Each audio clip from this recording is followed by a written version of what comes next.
Կազանում տեղի ունեցած Սերժ Սարգսյան Իլհամ Ալիև հանդիպման արդյունքները չեն զարմացնում Լեռնային Ղարաբաղի Հանրապետության իշխանություններին։ Առավելագույն ինչ կարելի է սպասել, ընդհանուր ինչ որ մի հայտարարություն կարող է լինի եւ այդպես է ստացվեց։ Խնդիրը նա է, որ սա գուշակություն չէ, այլ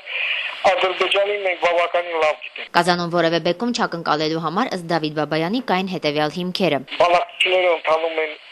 խեղաթյուրված ձևաչափով։ Սա գիտեք ամբիցիաների խնդիր չէ, կլիշե չէ, որ միշտ մենք ասում ենք սա։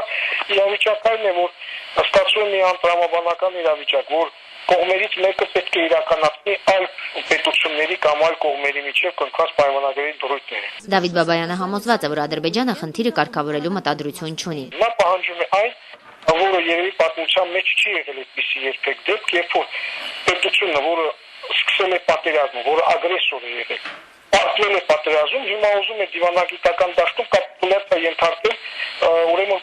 հաղթող կողմին։ Ժամանակը չէ, որ Հայաստանի իշխանությունները դադարեցնեն բանակցությունները եւ գործընթացում պահանջեն Լեռնային Ղարաբաղի Հանրապետության լիարժեք մասնակցությունը։ Ամեկ+-ի հարցենի պատասխան Դավիթ Բաբայանն ասաց. Սա էլ է տարբերակ, բայց այս իրավիճակում Հայաստանը չէ, որ պետք է դադարեցնի բանակցությունները։ Նախ եւ առաջ միջնորդ երկրները պետք է ասեն նման ձևաչափը արդյունավետ չէ, հետո սկսեն, որովհետեւ այս եղանակ ավելի ճիշտ։ Հիմա մենք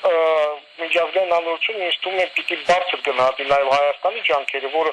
նույն այս իրավիճակում շարունակում է բանակցությունները, որպեսզի գործընթացը պահպանվի։ Բայց եթե միջազգային հանրությունը արդեն չի վերանայի, ապա բոլոր հանդիպումները ունենալու են նման ավարտ։ Վիկտորիա Աբրամյան, Հասմիկ Ֆարոյան, IPV